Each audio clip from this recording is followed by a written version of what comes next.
इंदिरा गांधी ने जब इमरजेंसी लगाई तब दिल्ली के रामलीला मैदान में एक पूर्व कांग्रेसी नेता ने महासभा किया था और रामधारी सिंह दिनकर का नारा दिया कि सिंहासन खाली करो कि जनता आती है। और महज कुछ सालों बाद ही इंदिरा गांधी को सच में अपना सिंहासन खाली करना पड़ा था। देश में पहली बार एक नॉन कांग्रेसी सरकार बनती है जिसके वजह बनते हैं एक पूर्व कांग्रेसी नेता जयप्रकाश नारायण। ब्रिटिश राज के समय बंगाल प्रेसिडेंसी के सारण डिस्ट्रिक्ट में एक गांव था जिसका नाम था सीता बदरिया। आज इस गांव का कुछ हिस्सा उत्तर प्रदेश के बलिया और बिहार के भोजपुर और सारण डिस्ट्रिक्ट में आता है। 1902 में इसी अनोखे गांव में हर्षु दयाल और फूल रानी देवी का चौथा बच्चा पैदा होता है जिसका नाम रखा गया जयप्रकाश नारायण, जो आगे चलकर लोक नायक के नाम से मशहूर हुआ, यानी लोगों का नायक, पीपल्स लीडर। जयप्रकाश नारायण एक कायस्थ फैमिली से थे और उस जमाने में ऐसा माना जाता था कि कायस्थ परिवार में पढ़ाई लिखाई का बहुत ही ज़्यादा चलन होता है। खुद जयप्रकाश नारायण जी के पिता स्टेट गवर्नमेंट के कैनल डिपार्टमेंट के जूनियर ऑफिसर थे। जयप्रकाश जी को भी बचपन से ही पढ़ाई लिखाई का माहौल मिला था। महज 9 साल के उम्र में ही उन्हें पटना के एक स्कूल में एडमिशन कराया गया। पटना में वह सरस्वती भवन छात्रावास में रहते थे। इस छात्रावास के ज़्यादातर बच्चे उम्र में जयप्रकाश जी से बहुत ही ज़्यादा बड़े थे। इसी छात्रावास में कुछ ऐसे बच्चे भी पढ़ रहे थे जो आगे चलकर बिहार के बहुत बड़े नेता बने, जैसे श्री कृष्णा सिंह जो आगे चलकर बिहार के पहले सीएम बने, और अनुराग सिन्हा जो आगे चलकर बिहार के पहले डिप्टी सीएम बने। एक दिन जयप्रकाश नारायण अपने कुछ दोस्तों के साथ मौलाना अब्दुल कलाम आज़ाद का भाषण सुनने गए असहयोग आंदोलन पर। जयप्रकाश नारायण मौलाना आज़ाद के भाषण से इतना ज़्यादा प्रभावित हो गए कि महज एग्ज़ाम से 20 दिन पहले सिर्फ असहयोग आंदोलन को सपोर्ट करने के लिए उन्होंने बिहार नेशनल कॉलेज को छोड़ दिया और राजेंद्र प्रसाद की विद्यापीठ में एडमिशन करा लिया। विद्यापीठ में पढ़ाई खत्म करने के बाद जयप्रकाश नारायण हायर स्टडी के लिए यूएस चले गए, जहां 1922 में उन्होंने बर्कली में एडमिशन लिया, जहां पर पहली बार उन्हें कार्ल मार्क्स पढ़ने का मौका मिला। कार्ल मार्क्स पढ़ने के बाद जयप्रकाश इस निष्कर्ष पर पहुंचे कि मार्क्सिज्म ही समाज में बदलाव ला सकता है। यूएस में रहने के दौरान उन्होंने अपना पढ़ाई का खर्च निकालने के लिए मैकेनिक का भी काम किया था, जिससे उन्हें वर्किंग क्लास, जिन्हें हम मजदूर वर्ग कहते हैं, उनके बारे में उन्हें जानने का मौका मिला। पढ़ाई खत्म करने के बाद वह एक मार्क्सिस्ट के रूप में 1929 में इंडिया आते हैं। इंडिया आने के बाद नेहरू जी उन्हें कांग्रेस में आने का इनविटेशन देते हैं और गांधी जी जयप्रकाश जी के मेंटोर बनते हैं।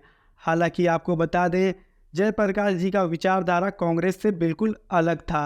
1932 में सविनय अवज्ञा आंदोलन के दौरान जयप्रकाश जी को नासिक जेल में भेजा जाता है, जहां पर उनकी मुलाकात राम मनोहर लोहिया और अशोक मेहता जैसे क्रांतिकारी नेताओं से होती है, जिनकी विचारधारा जयप्रकाश जी से मिलती जुलती थी। जेल से निकलने के बाद वह कांग्रेस में ही एक और पार्टी बनाते हैं जिसका नाम था कांग्रेस सोशलिस्ट पार्टी, जो कांग्रेस की ही एक लेफ्ट विंग थी। 8 अगस्त 1942 में जब क्विट इंडिया मूवमेंट स्टार्ट हुआ तो फिर से जयप्रकाश जी को जेल में डाल दिया गया, लेकिन इस बार वह अपने दोस्तों के साथ मिलकर हजारीबाग जेल का दीवार फांद जाते हैं और जेल से फरार हो जाते हैं और अंडरग्राउंड रहकर आज़ादी की लड़ाई में सहयोग करते हैं। उन्होंने रेडियो पर अपने भाषण के जरिए आंदोलन को बरकरार रखा था।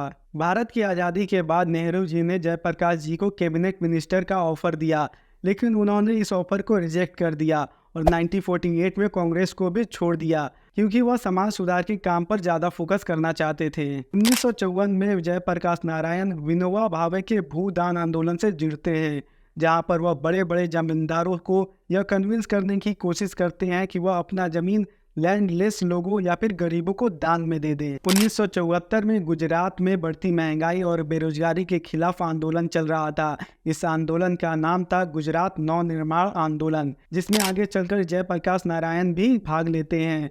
यह आंदोलन सफल रहता है और तत्कालीन गुजरात के सीएम को इस्तीफा देना पड़ता है और पहली बार गुजरात में जनता दल की सरकार बनती है। इसी दौरान बिहार में भी भ्रष्टाचार, प्रशासन और बेरोजगारी के खिलाफ छात्र आंदोलन कर रहे थे।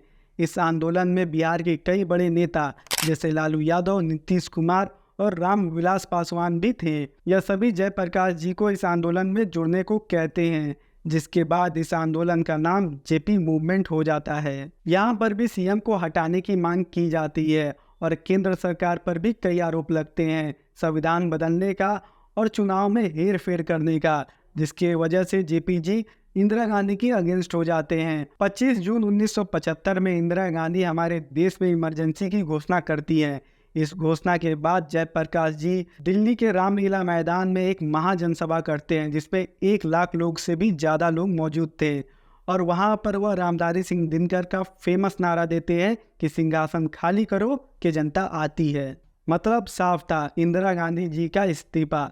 लेकिन जेपी जी को भी गिरफ्तार कर लिया जाता है, जिसके बाद पूरे देश में उनके लिए आंदोलन होता है। 1977 में इमरजेंसी खत्म होती है और जेपी जी के मार्गदर्शन में पहली बार भारत में एक नॉन कांग्रेसी सरकार बनती है और जनता दल पहली बार सरकार में आता है, जिसके पीएम रहते हैं मोरारजी देसाई। 8 अक्टूबर 1979 में जयप्रकाश नारायण जी ने पटना में अपनी आखिरी सांसें ली। इमरजेंसी में जेल के दौरान ही उनका एक किडनी फेल हो चुका था। तो यह कहानी थी बिहार के सबसे बड़े क्रांतिकारी नेता में से एक जयप्रकाश नारायण जी की, जो आज़ादी से पहले एक कांग्रेसी थे और आज़ादी के बाद कांग्रेस को ही सत्ता से उखाड़ फेंका था। तो आगे हम और किस बिहारी पर वीडियो बनाएं, हमें कमेंट बॉक्स में जरूर बताइएगा।